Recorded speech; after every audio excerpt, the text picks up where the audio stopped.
Vote এগোচ্ছে, আর vote এগোচ্ছে যতই উত্তেজনা বাড়ছে ঠিক ততই বীরভূমের রামপুরহাট থানার সামনে ধুন্ধুমার পরিস্থিতি। রামপুরহাট থানার সামনে বিজেপির কর্মী সমর্থকদের অবস্থান বিক্ষোভ। গত 17 এপ্রিল রামনবমীর দিন রাম মিছিলে অস্ত্র নিয়ে হাঁটার অভিযোগে রামপুরহাট থানার পুলিশ অভিযোগ দায়ের করেছে, অস্ত্র আইনে মামলা দায়ের করেছে বিজেপির বিরুদ্ধে। বিজেপির জেলা সভাপতি, বীরভূম জেলা সভাপতি ধ্রুব সাহা সহ মোট 11 জনের বিরুদ্ধে অস্ত্র আইনে মামলা দায়ের করেছে রামপুরহাট থানার পুলিশ।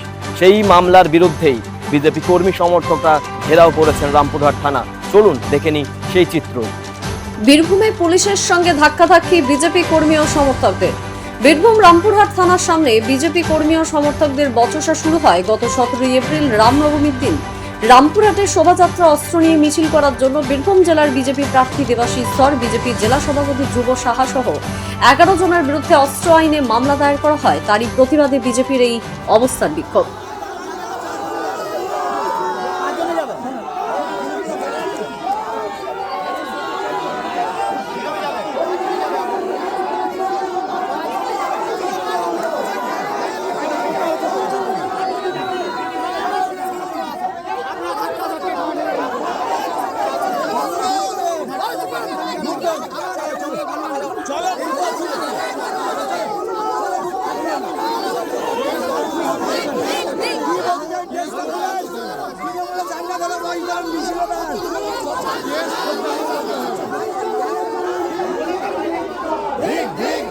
बीजेपी माने ना बीजेपी जिंदाबाद।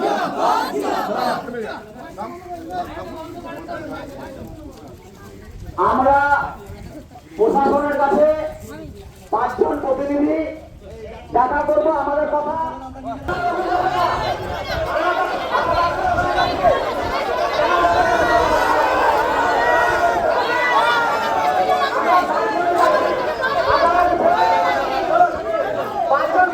ওখানে যাবে, তাদের কথাবার্তা বলবে, কোনো মাইক আমাদের এখানে বাজবে না, মাইক থাকবে।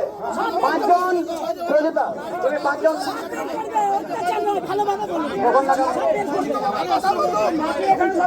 আমাদের সাথে যাবে মাননীয় সুভাষিস চৌধুরী, নীলকণ্ঠ বিশ্বাস, বিপ্লব নাথ, সাবশ্রী চক্রবর্তী, রেশমি দি এবং জিএস, টাউনের জিএস এবং আমি, আমাদের সাথে এরা যাবেন।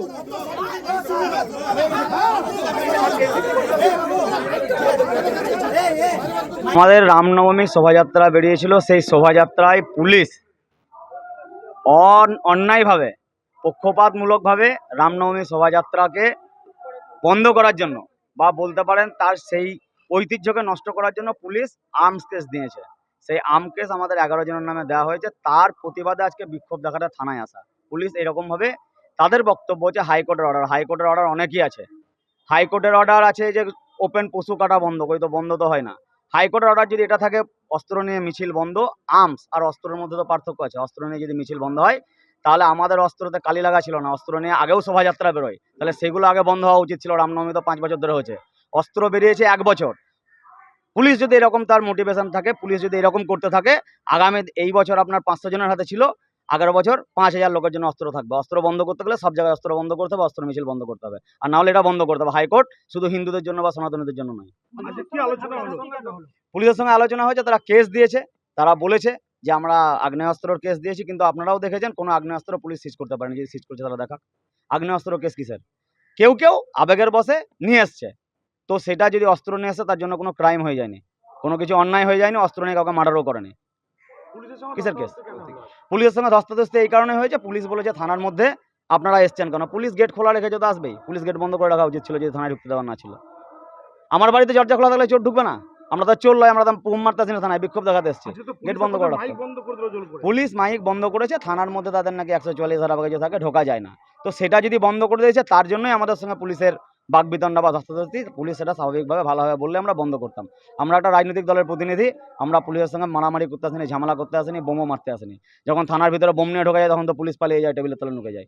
বিজেপির লোক এলে পরে তখন এদের মাথা গরম হয়ে যায়, তখন মাইক হাঁটাও, এদেরকে মারো, লাঠিচার্জ করো, এই তো অবস্থা। ছিলাম তো আমরা মোটামুটি 60-70 জন, তাতেই পুলিশের এই অবস্থা। কেস নিয়ে পুলিশের বক্তব্য যে তারা কেস যেরকম ভাবে চলছে সেরকম ভাবে চলবে। কেস তারা যখন দিয়েছে, পুলিশের হাতে কলম আছে, খাতা আছে, তারা কেস দিয়েছে তাদের মতন করে। কিন্তু আমরা আমাদের পক্ষ থেকে প্রতিবাদ জানিয়েছি। এরকম পুলিশের কাছে দাবি জানাবো যে আপনারা অস্ত্র নিয়ে যদি মিছিল বন্ধ করেন, পক্ষপাতিমূলক নয়, একদম নিরপেক্ষতার সঙ্গে অস্ত্র মিছিল বন্ধ করুন। আমরাও চাই অস্ত্র মিছিল বন্ধ হোক। হাইকোর্টের যে রায় তারা দেয় সেই রায়কোর্ট প্রত্যেকের ক্ষেত্রে পালন হোক, শুধু সনাতনী সমাজের ক্ষেত্রে হবে, বিজেপির ক্ষেত্রে হবে এরকমটা আমরা মানব না। পুলিশের এই দ্বিচারিতা আমরা মানছি না, মানবো না। পুলিশের এই দ্বিচারিতা আমরা মানছি না, মানবো না। অবিলম্বে রাম ভক্তদের ওপর পুলিশের মিথ্যা মামলা প্রত্যাহার করতে হবে। অবিলম্বে রাম ভক্তদের ওপর দেওয়া পুলিশের মিথ্যা মামলা প্রত্যাহার করতে হবে। পুলিশ প্রশাসন তোমায় জানাই ঠিক ঠিক ঠিক কাজ। পুলিশ প্রশাসন তোমায় জানাই ঠিক ঠিক ঠিক কাজ। মিথ্যা মামলা করা হলো, কার করতে পুলিশ তুমি জবাব দাও। এই রাম ভক্তদের উপর পুলিশের মিথ্যা হবে, এই রাম ভক্তদের উপর পুলিশের মিথ্যা মামলা প্রত্যাহার করতে হবে। পুলিশ তুমি উর্দি ছাড়ো, পুলিশ তুমি উর্দি ছাড়ো, ওই পুলিশ তুমি উর্দি ছাড়ো। তৃণমূলের দলদাস পুলিশ তুমি উর্দি ছাড়ো। এই রাম ভক্তদের উপর মিথ্যা মামলা কার, এই রাম ভক্তদের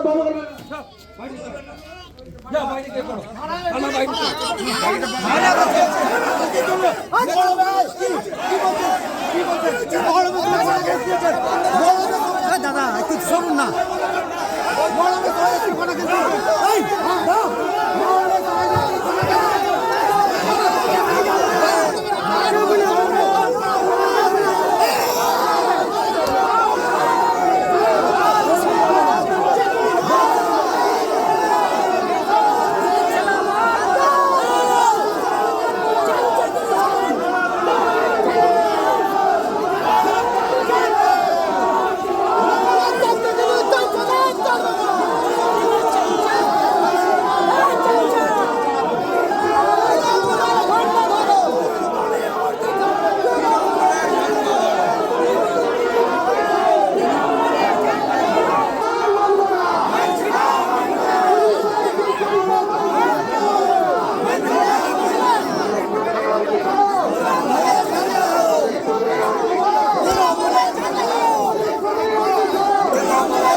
দ্য সহজ পাঠ, সহজ কথা, সঠিক তথ্য।